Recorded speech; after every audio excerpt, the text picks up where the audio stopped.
বন্ধুরা, আপনারা তো প্রায় শুনে থাকবেন ডাক্তারের ছেলে ডাক্তার হয় বা রাজনীতিবিদের ছেলে রাজনীতিবিদ, কিন্তু সুপারহিরোর ছেলেমেয়েরা আসলে কি হয় সেটা কি কখনো ভেবে দেখেছেন? আজকের গল্পটা ঠিক এই প্রশ্নেরই উত্তর দেবে, তবে এমন এক পরিস্থিতিতে যা আপনিও কল্পনা করতে পারবেন না। ভাবুন তো, যদি পৃথিবীর সব সুপারহিরোরাই হঠাৎ করে একদিন কিডন্যাপ হয়ে যায়, তাহলে আমাদেরকে কে রক্ষা করবে? 2150 সালে ঠিক এমনটাই হয়েছিল, যখন একদল রহস্যময় এলিয়েন পৃথিবীর সব থেকে শক্তিশালী রক্ষকদেরকে বন্দী করে ফেলেছিল। আর এখন মানব জাতির ভাগ্য ঝুলে আছে একদল বাচ্চাদের হাতে, যারা সেই সুপার হিরোদেরই সন্তান, যাদের অনেকেই নিজের আসল শক্তি সম্পর্কে এখনো জানেই না। তো চলুন আর দেরি না করে ডুব দেওয়া যাক সেই রুদ্ধশ্বাস গল্পে, যেখানে পৃথিবীর ভাগ্য নির্ধারণ করবে একদল সুপার কিডস। আমাদের আজকের মুভির নাম we all can be heroes, আর বরাবরের মতো আমি মুভি বানাচ্ছি আপনাদের সাথে। আসলে সময়টা তখন 2150 সাল। আমেরিকার সরকার হঠাৎ করে খবর পায় যে মহাকাশে তাদের একটা স্যাটেলাইট খারাপ হয়ে গেছে। এখন স্যাটেলাইট বলে কথা, কোনো সাধারণ মেকানিককে তো আর পাঠানো যায় না, তাই না? তো তারা মিরাকেল নামের এক সুপার হিরোকে পাঠালো ব্যাপারটা তদন্ত করার জন্য। মিরাকেল যেই না মহাকাশে পৌঁছায়, সে দেখে চারিদিকে স্যাটেলাইটের ছোট ছোট টুকরাগুলো ভাসছে, আর ঠিক তার সামনে একটা এলিয়েন শিপ এমন ভাবে দাঁড়িয়ে আছে যেন এখনই হামলা করবে। কিন্তু মিরাকেল তো নিজের শক্তির উপরে একেবারেই কনফিডেন্ট, তাই সে ভাবলো এদেরকে শেষ করার আগে একটা সেলফি তো বানতা হ্যায় ইয়ার। কিন্তু সেলফি তুলতে গিয়েই তার খেয়াল হয় যে আরে এগুলো তো স্যাটেলাইটের ছোট ছোট টুকরা না, বরং এগুলো তো ছোট ছোট এলিয়েন শিপ, যারা পৃথিবীতে আক্রমণ করার জন্য একদম তৈরি হয়ে আছে। আর ঠিক তখনই টেকনো নামের আরেকজন সুপার হিরোর কানে প্রচন্ড একটা বিস্ফোরণের আওয়াজ আসে। সে মিরাকেলের সাথে যোগাযোগ করার চেষ্টা করে, কিন্তু তখনই সে দেখে যে মিরাকেল মহাশয় তো মহাকাশ থেকে পৃথিবীর দিকে অজ্ঞান হয়ে পড়ে যাচ্ছে। টেকনো এক মুহূর্ত দেরি না করে উড়ে গিয়ে মিরাকেলকে ধরে ফেলে, কিন্তু ঠিক তখনই তার জেটের ফুয়েলটাও শেষ হয়ে যায়, আর তারা দুজনেই ফুল স্পিডে নিচের দিকে পড়তে থাকে। তখন তারা ঠিক করে যে বাকি সুপার হিরোদের সাহায্য করার জন্য ডাকতে হবে। এরপরে আমরা মিসি নামের একটা ছোট্ট মেয়েকে দেখি। সে সকালে ঘুম থেকে উঠে টিভিতে মহাকাশে হওয়া হামলার ব্যাপারে খবর দেখছিল। আসলে তার বাবা মার্কোস ছিল এই হিরোইক গ্রুপের লিডার। মিসি তার বাবাকে এই যুদ্ধে যেতে সরাসরি মানা করে দেয়, কারণ মিসির মা মারা যাওয়ার পর মার্কাস তার মেয়েকে কথা দিয়েছিল যে সে আর কখনোই কোনো লড়াইয়ে অংশ নেবে না, বরং সে হেডকোয়ার্টারে বসে হিরোদের অফিসিয়াল কাজগুলো করবে। আর তাই নিউজ দেখার পর মার্কোস আবারও তার মেয়েকে সেই কথাই দেয়, আর তাকে স্কুলে পৌঁছে দেওয়ার পর সে সোজা হিরোইক হেডকোয়ার্টারে পৌঁছে যায়। আর সেখানে আমাদের দেখা হয় ডিরেক্টর মিস গ্রানাডার সাথে। আর ইনি আর কেউ না, হ্যাঁ, আমাদের প্রিয়াঙ্কা চোপড়া। মিস গ্রানাডা ঠিক করেছিলেন যে এলিয়েনদের মোকাবেলা করার জন্য কোন কোন সুপার হিরোদের পাঠানো উচিত। তিনি ভাবলেন শার্ক বয় আর লাভা গার্ল এই কাজের জন্য একদম ঠিকঠাক থাকবে। কিন্তু তখন মার্কোস জানালো যে এলিয়েনদের স্পেসিফিক সংখ্যা তার ধারণা থেকেও অনেক বেশি। তখন গ্রানাডা পৃথিবীর সমস্ত সুপার হিরোদের একসাথে পাঠানোর সিদ্ধান্ত নেয়, আর মিস গ্রানাডাও চাচ্ছিল মার্কোস যেন এই টিমের অংশ হয়। কিন্তু মার্কোস তার মেয়েকে দেওয়া কথার কারণে নিষেধ করে দেয়। কিন্তু সেই সাথে সে এটাও ভাবছিল যে এমন পরিস্থিতিতে নিজের দেওয়া প্রমিসের কথা না ভেবে পুরো পৃথিবীর সুরক্ষার কথা ভাবা উচিত। আর তাই শেষ পর্যন্ত সে রাজি হয়ে যায়, আর সে তার বিশেষ তলোয়ারটা বের করে। অন্যদিকে ঠিক তখনই আমরা দেখতে পাই স্কুলে কিছু মেয়েরা গাছে আটকে থাকা একটা বল নামানোর জন্য মিসির কাছে সাহায্য চায়। মিসি বলে, আমি একজন সুপার হিরোর মেয়ে হতে পারি, কিন্তু আমার কাছে কোনো সুপার পাওয়ার নেই। যাই হোক, তার বন্ধুরা এটা শুনে চলে যায়। আর তারা চলে যাওয়ার পরেই সেখানে দুজন লোক মিসির কাছে আসে। তারা তাকে জোর করে গাড়িতে বসিয়ে হিরোইক হেডকোয়ার্টারে নিয়ে যায়। আর এখানেই মিসির সাথে মিস গ্রানাডার দেখা হয়। মিস গ্রানাডা তাকে জানায় যে যখনই কোনো সুপার হিরোরা মিশনে যায়, তখন তাদের বাচ্চাদেরকে একটা আন্ডারগ্রাউন্ড রুমে সুরক্ষিত রাখা হয়, যাতে হিরোদের তাদের পরিবার নিয়ে কোনো চিন্তা করতে না হয়। আর এভাবেই মিসিকেও সেখানে পাঠিয়ে দেওয়া হয়। মিস গ্রানাডা সব বাচ্চাদেরকে শান্ত থাকতে বলে, আর সেখান থেকে চলে যায়। কিন্তু তার যাওয়ার পরেই সব বাচ্চারা নিয়ম ভেঙে হই হুল্লো শুরু করে দেয়। কি আর করার, বাচ্চা বলে কথা। তখনই মিরাকেলের ছেলে হুইলস মিসিকে দেখে বাকি বাচ্চাদের নাম আর তাদের শক্তি সম্পর্কে বলতে শুরু করে। যেমন ওজো নামের একটা মেয়ে ছিল, যার কাছে ছবি আঁকার শক্তি ছিল, আর সে যাই আঁকতো সেটাই সত্যি হতো। অ্যাকাপেলা নামের আরেকজনের কাছে ছিল অসাধারণ আওয়াজের শক্তি, আর ছিল ওয়াইল্ড কার্ড নামের একটা ছেলে, যার কাছে কিনা বলা যায় দুনিয়ার সমস্ত শক্তিই ছিল। কিন্তু সমস্যাটা হলো সে তার কোনো পাওয়ারকেই কন্ট্রোল করতে পারতো না। কখন কোন শক্তি ব্যবহার করবে সেটাই ঠিক করে উঠতে পারতো না। আর সবার শক্তির ব্যাপারে জানার পর বাচ্চারা মিসিকে তার শক্তির ব্যাপারে জিজ্ঞেস করে, কিন্তু আসলে তো মিসির কাছে কোনো সুপার পাওয়ার ছিল না। তাই সে ইনিয়ে বিনিয়ে কথা ঘুরিয়ে টিভি চালাতে বলে, যাতে তারা এলিয়েন আর হিরোদের লড়াই দেখতে পারে। তারা টিভিতে দেখে যে হিরোরা একসাথে সবাই মিলে দ্রুত এগিয়ে যাচ্ছে, যেখানে হাজার হাজার এলিয়েন তাদের উপর হামলা করার জন্য রেডি হয়ে বসে আছে। প্রথমে মিরাকেল তার বদলা নেওয়ার জন্য এগিয়ে যায়, কিন্তু তখনই হঠাৎ একটা এলিয়েন এসে এমন জোরে তাকে আঘাত করে যে সে সোজা একটা বিল্ডিং এর সাথে গিয়ে ধাক্কা খায়। এরপর এলিয়েনরা শার্ক বয়কেও ঘিরে ফেলে, আর তাকেও একটা টিভি স্টেশনের হেলি হেলিকপ্টারের উপর ছুড়ে মারে। কিছুক্ষণ পরেই তারা শার্ক বয়কে বন্দী করে ফেলে। অন্যদিকে একটা বিল্ডিং এর ছাদে মিরাকেল দুটো এলিয়েন শিপের সাথে যুদ্ধ করছিল, আর তাদের সাথে পেরে উঠবে না বুঝে সে সেখান থেকে পালানোর চেষ্টা করে, কিন্তু তার শরীরে আর কোনো শক্তি বাকি ছিল না। অন্যদিকে শার্ক বয় ছিল লাভা গার্লের হাজবেন্ড, আর তার স্বামীর এই অবস্থা দেখে তখন সে তার শক্তি দিয়ে এলিয়েনদের মাদারশিপ ধ্বংস করার সিদ্ধান্ত নেয়, কিন্তু তার আগুনের গোলাটা ভুল করে টেকনোর গায়ে গিয়ে লাগে, আর সে আহত হয়ে নিচে পড়ে যায়। আর তাই এবার এলিয়েনরা টেকনোকেও বন্দী করে ফেলে। এরপর ধীরে ধীরে এক এক করে সব সুপার হিরোরা এলিয়েনদের হাতে বন্দী হয়ে যায়, আর এখন তাদের মোকাবেলা করার জন্য শুধুমাত্র মার্কোস একাই বেঁচে ছিল। যদিও মার্কোস সুপার হিরোদের লিডার ছিল, কিন্তু সে জানতো যে সে একা এত বড় এলিয়েনের বাহিনীর সাথে পেরে উঠবে না, আর তাই শেষ পর্যন্ত সে তার ব্রেসলেটের মাধ্যমে মিসিকে বিদায় জানায়, আর এলিয়েনদের বাহিনীর উপর একাই ঝাঁপিয়ে পড়ে। আর কিছুক্ষণ পরেই তাকেও বাকিদের মতো বন্দী করে ফেলা হয়। আর এভাবে সব সুপার হিরোরা বন্দী হওয়ার পর প্রেসিডেন্ট টিভিতে এসে ঘোষণা করেন যে তারা এলিয়েনদের কাছ থেকে একটা মেসেজ পেয়েছে। এলিয়েনরা চায় যে সব মানুষরা যেন হার মেনে নেয়, তা না হলে তারা পুরো পৃথিবীকেই ধ্বংস করে দেবে। আর এর জন্য তাদের কাছে ছিল মাত্র 3 ঘন্টা, আর এই 3 ঘন্টার মধ্যেই তাদেরকে সিদ্ধান্ত নিতে হবে, তা না হলে এলিয়েনরা আক্রমণ করে বসবে। প্রেসিডেন্টের এই ঘোষণার পরেই মিস গ্রানাডা টিভিতে এসে সবাইকে বলেন তারা লকডাউন শুরু করেছে, তাই সব বাচ্চাদেরকে নিজেদের জায়গায় বসে থাকতে হবে। কিন্তু মিসি তার কথা না শুনে তার বন্ধুদেরকে বলে যে এলিয়েনদের হামলা হওয়ার আগেই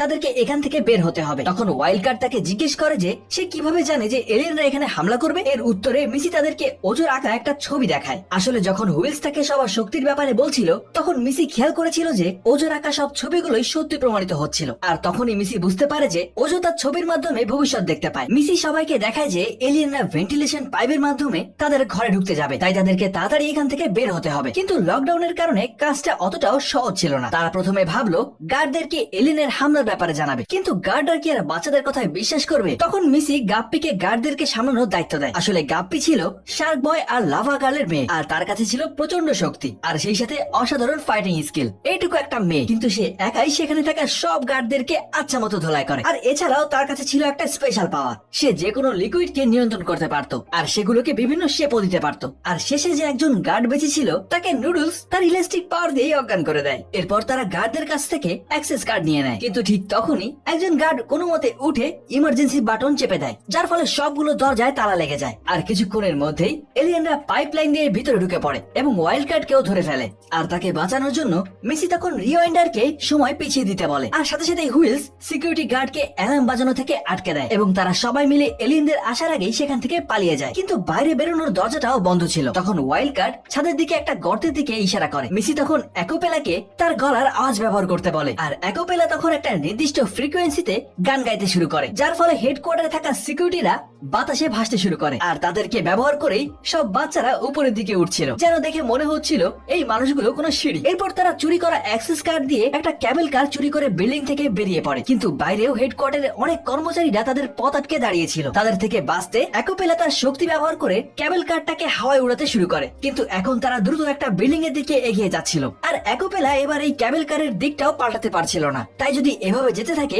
তাহলে সোজা তারা বিল্ডিং এ গিয়ে অ্যাক্সিডেন্ট করবে। আর ঠিক তখনই নুডলস একটা বুদ্ধি করে, সে বাইরে এসে একটা পোল ধরে ঝুলে পড়ে আর ক্যাবেল কারের মোড়টাই ঘুরিয়ে দেয়। কিছু দূর যাওয়ার পর অ্যাকোপেলার শ্বাস নিতে কষ্ট হচ্ছিল, তাই তারা একটা জায়গায় লুকানোর সিদ্ধান্ত নেয়। তখন মিসি তাদেরকে বলে আমার দাদি আনিতার বাড়িতে যাওয়া উচিত। তারা সেখানে প্রায় পৌঁছে গিয়েছিল, কিন্তু অ্যাকোপেলার গলা একেবারেই বন্ধ হয়ে যায়, আর তারা সোজা আনিতার বাগানে গিয়ে পড়ে। মিসি দাদি তাদের সবাইকে বলে এলিয়েনদের হামলার আর মাত্র 2 ঘন্টা বাকি আছে, তাই তাদের এখনই কঠিন ট্রেনিং শুরু করতে হবে, কারণ এখন পৃথিবীর সুরক্ষার দায়িত্ব তাদের ঘাড়ে। এদিকে মিস গ্রানাডা মিসির হাতে থাকা সেই স্পেশাল ব্রেসলেটটা ট্র্যাক করে জানতে পারে যে ওদের আসল লোকেশনটা এখন কোথায়। অন্যদিকে বাচ্চারা তাদের ফাইটিং স্কিলের পাশাপাশি একটা টিম হয়ে লড়াই করারও ট্রেনিং নিচ্ছিল। যখন হামলা হতে আর মাত্র 1 ঘন্টা বাকি, তখনই গ্রানাডার পাঠানো হেলিকপ্টার সেখানে পৌঁছে যায়। এরপর সব বাচ্চারা একটা গোপন সুড়ঙ্গ দিয়ে সেখান থেকে পালিয়ে যায়, আর আনিতা সবার মনোযোগ অন্যদিকে সরানোর জন্য সেখানেই থেকে যায়। সুড়ঙ্গের ভেতরে ঢুকে মিসি ওজোর আইপ্যাড নিয়ে টর্চ জ্বালিয়ে রাস্তা খুঁজতে থাকে। আসলে তারা সবাই মিলে এলিয়েনদের মাদারশিপে পৌঁছানোর প্ল্যান করছিল। কিছুক্ষণের মধ্যেই তারা তাদের কাছেই একটা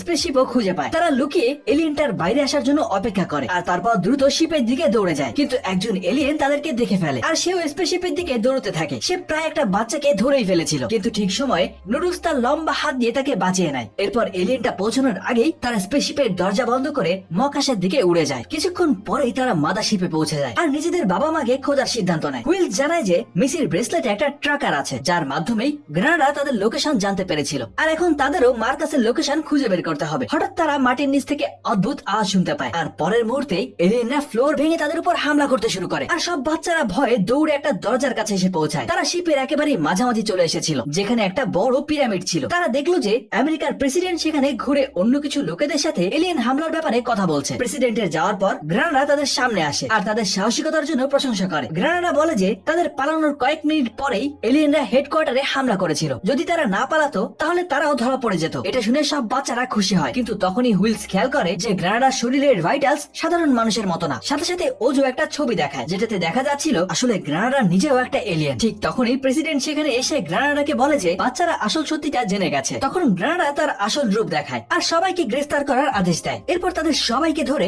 একটা হাই সিকিউরিটি জেলে আটকে রাখা হয়। এখন তাদের যে কোনো উপায় হোক এখান থেকে বের হতেই হবে। তারা গাপ্পির শক্তি ব্যবহার করার কথা ভাবে, কিন্তু সমস্যা হলো এই জেলে কোনো পানি ছিল না। তখন মিসি তার সব বন্ধুদেরকে কাঁদতে বলে যাতে গাপ্পি তাদের চোখের পানি ব্যবহার করতে পারে। মিসি সবাইকে এমন কিছু ভাবতে বলে যেটা তাদেরকে কষ্ট দেয়, যেমন ধরুন তারা যদি আর কোনোদিনও তাদের বাবা মাকে দেখতে না পারে। এরপর সব বাচ্চারা দুঃখ পেয়ে কাঁদতে শুরু করে। মিসি তাদের চোখের পানিগুলো কালেক্ট করে গাপ্পিকে দেয়। কি একটা অবস্থা ভাবুন। যাই হোক, সবার চোখের পানি নিয়ে গাপ্পি সেটা দিয়ে জেলের একটা চাবি বানিয়ে ফেলে। অবশেষে তারা জেল থেকে বেরিয়ে আসে আর এলিয়েনদের হামলার মাত্র 18 মিনিট বাকি ছিল। মিসি সবাইকে সেই বড় পিরামিডের কাছে যেতে বলে যাতে তারা হামলাটা থামাতে পারে, কিন্তু ওয়াইল্ড কার্ড এতে রাজি হয় না। সে তাদের সবাইকে বলে আগে তাদের উচিত তাদের বাবা মাকে খুঁজে বের করা, আর তাদেরকে খুঁজে পেলেই হয়তো তারা এই হামলাটা আটকাতে পারবে। আর ওয়াইল্ড কার্ড মিসির সাথে যেতে রাজি না হয় সে ফেস মেকারকে নিয়ে অন্যদিকে চলে যায়। ফেস মেকারের কাছে যে কোনো চেহারা নকল করার শক্তি ছিল। কিছু দূর যাওয়ার পর তাদের মধ্যে ঝগড়া শুরু হয়ে যায় আর তারা আলাদা আলাদা পথে চলে যায়। এদিকে গ্রানাডা ক্যামেরাতে তাদের ঝগড়া দেখে ফেলে আর ওয়াইল্ড কার্ডকে ধরার সিদ্ধান্ত নেয়, কারণ তার নিজের শক্তির উপরে কোনো নিয়ন্ত্রণ ছিল না। সে ভুল করে পুরো স্পেসশিপটাকেই ধ্বংস করে দিতে পারে। অন্যদিকে তখন বাকি বাচ্চারা পিরামিডটা খুঁজছিল।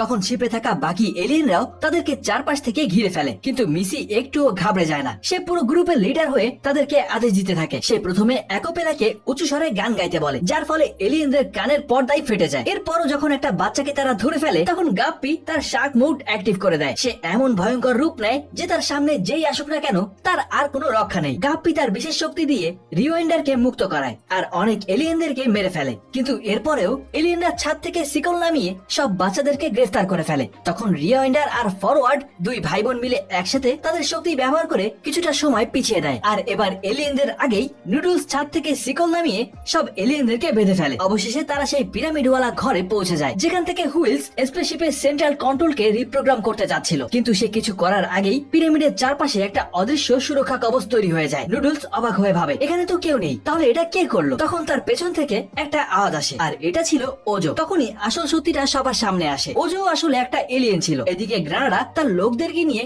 ইন্টারোগেশন রুমে আসে আর ওয়াইল্ড কার্ডকে তাদের মিশনের ব্যাপারে জিজ্ঞাসাবাদ করতে থাকে, কিন্তু সে মুখ খুলতে রাজি হচ্ছিল না। ঠিক তখনই লাউড স্পিকারে ওয়াইল্ড কার্ডের আওয়াজ ভেসে আসে আর শোনা যায় যে সে কমান্ড রুমে পৌঁছে গেছে। গ্রানাডা কিছুই বুঝতে পারছিল না। আসলে তার সামনে বসে থাকা ওয়াইল্ড কার্ড ছিল না, সে ছিল ফেস মেকার। গ্রুপ থেকে আলাদা হওয়ার পর ওয়াইল্ড কার্ড আর ফেস মেকার নিজেদের জামা কাপড় গুলো পাল্টে নিয়েছিল আর ইচ্ছা করেই ক্যামেরার সামনে ঝগড়া করে। গ্রানাডা ভুল করে ফেস মেকারকে ধরে এনেছে আর আসল ওয়াইল্ড কার্ড তো এখন কন্ট্রোল রুমে পৌঁছে গেছে। ওজো এই ব্যাপারে জানতে পেরে জিজ্ঞেস করে যে তারা এই প্ল্যানটা কখন বানালো, কারণ শুরু থেকেই তো সে তাদের সাথেই ছিল। তখন মিসি জানায় যে যখন তারা দাদির বাড়ির সুড়ঙ্গে দিয়ে যাচ্ছিল তখন সে ওজোর আইপ্যাডে দেখে ফেলেছিল যে ওজো নিজেও একটা এলিয়েন, আর তখনই সে ওয়াইল্ড কার্ডকে সব বলে একটা প্ল্যান তৈরি করে। পৃথিবীতে হামলা হতে আর মাত্র 2 মিনিট বাকি ছিল। ওয়াইল্ড কার্ড কন্ট্রোল রুম থেকে পিরামিডের সুরক্ষা কবচটা সরিয়ে দেয়, কিন্তু ওজো এটা হতে দিতে চায়নি। সে তার পেন বের করে এলিয়েনদের ছবি আঁকতে শুরু করে আর সাথে সাথেই তার আইপ্যাডের স্ক্রিন থেকে জীবন্ত হয়ে বড় বড় মনস্টার বাইরে বেরিয়ে আসে। এদিকে হুইলস তখন টাইমার ডিঅ্যাক্টিভেট করার চেষ্টা করতে থাকে। অন্যদিকে গ্রানাডা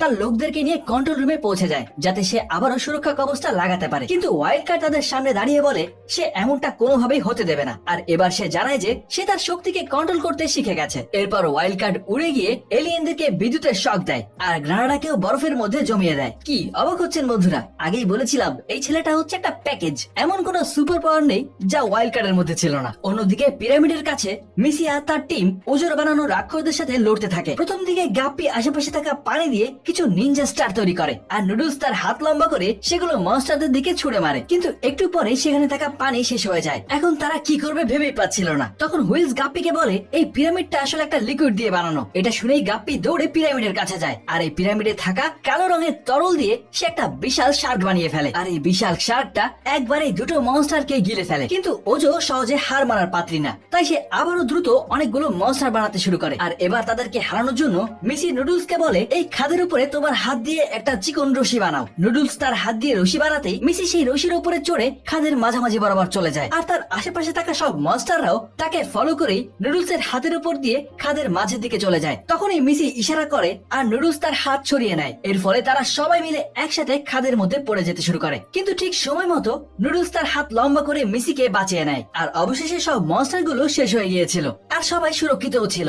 আর হুইলস তখন নুডলসের হাতে একটা বিশেষ সার্কিট বোর্ড দেয়, যেটা দিয়ে তারা পিরামিডে থাকা টাইমারটা অফ করতে পারবে। আর নুডলসকে বলে এই সার্কিট বোর্ডটা পিরামিডের উপরে থাকা কন্ট্রোল চেম্বারে লাগাতে হবে। কিন্তু ঠিক তখনই পেছনে থাকা ওজো তার ট্যাবে আরেকটা মনস্টারের হাত বানিয়ে সেটা দিয়ে সার্কিট বোর্ডটা খাদে ফেলে দেয়। নুডলস তার হাত লম্বা করে অনেক চেষ্টা করে সার্কিট বোর্ডটা ওঠানোর জন্য, কিন্তু তার হাতটা শেষ পর্যন্ত পৌঁছাচ্ছিলই না। আর ঠিক তখনই একটা ছেলে খাদের ভিতরে লাফিয়ে পড়ে। সেই সোজা নিচে গিয়ে সার্কিট বোর্ডটা হাতে তুলে নেয়, কিন্তু এখন এই ছেলেটাকে উপরে তোলার মতো তাদের কাছে কোনো ব্যবস্থাই ছিল না। অন্যদিকে টাইমারে মাত্র 40 সেকেন্ড বাকি আছে, আর তাই মিসি তখন ওয়াইল্ড কার্ডের কাছে সাহায্য চায়। ওয়াইল্ড কার্ড কন্ট্রোল রুম থেকে টেলিপোর্ট করে সোজা তাদের কাছে পৌঁছে যায়, আর সে সোজা নিচে গিয়ে ছেলেটাকে নিয়ে উড়ে উপরে চলে আসে। কোন পাওয়ারটা নেই এই ছেলের কাছে। যাই হোক, একদম শেষ মুহূর্তে নুডলস সেই সার্কিট বোর্ডটা ঠিকঠাক ভাবে চেম্বারে লাগিয়ে দেয়, আর তখনই পুরো মাদারশিপটা কাঁপতে শুরু করে। তাদের চোখের সামনে পিরামিডের মাঝ বরাবর একটা বিশাল আলোর দরজা তৈরি হয়, আর সেই দরজা দিয়েই এই বাচ্চাদের সবার বাবা মা বেরিয়ে আসতে শুরু করে, অর্থাৎ আসল সুপার হিরোরা। বাচ্চারা কিছুই বুঝতে পারছিল না যে এটা কি হচ্ছে। তখন ওজো আসল সত্যিটা বলে। সে জানায় যে এই পুরো এলিয়েন হামলাটা আসলে একটা পরীক্ষা ছিল, যাতে দেখা যায় যে সব বাচ্চারা একটা টিম হয়ে কাজ করতে পারে কিনা। আর এটা তাদের জন্য একটা ট্রেনিং সেশনও ছিল, যাতে তারা ভবিষ্যতে হিরো হিসেবে এমন কঠিন পরিস্থিতির মোকাবেলা করতে পারে। অবশেষে ওজো জানায় যে তারা সবাই পরীক্ষায় পাশ করেছে। এরপর সে মিসি আর তার পুরো টিমের সাথে মিলে পুরো পৃথিবীর দুর্বল থেকে সাহায্য করার সিদ্ধান্ত নেয়। আর শেষে সব বাচ্চারা খুশিতে তাদের বাবা মাকে জড়িয়ে ধরে। আর এই গল্পটা এখানেই শেষ হয়ে যায়। আমাদের আজকের গল্পটা আমাদেরকে শেখায় যে অনেক সময় জীবনের সব থেকে বড় চ্যালেঞ্জ গুলোই আমাদের ভেতরের আসল শক্তিকে বের করে আনার সুযোগ করে দেয়। বাবা মায়েরা হয়তো পথ দেখাতে পারে, কিন্তু নিজেদের পথটা নিজেরাই তৈরি করতে হয়। এই সুপার কিডসরা সেটাই করে দেখিয়েছিল। আসলে এই গল্পটা শুধু সুপার হিরোদের বাচ্চাদের জন্য না, এটা আমাদের সবার জন্য একটা বার্তা। ভবিষ্যৎ আমাদের হাতে। আজকের দিনের ছোট্ট ছোট্ট সাহসী পদক্ষেপই আগামীকালে সুন্দর পৃথিবী তৈরি করে। আর আমাদের সবার মধ্যে একজন হিরো লুকিয়ে আছে। কঠিন সময়ে যখন আমরা একে অপরের হাত ধরি, তখন সবচেয়ে বড় বিপদও আমাদের সামনে মাথা নত করে। তাই নিজের ভেতরের শক্তিকে বিশ্বাস করুন, আর মনে রাখবেন, যখন আমরা একসাথে দাঁড়াই তখন কোনো বাধাই আর বাধা থাকে না। এতটুকুই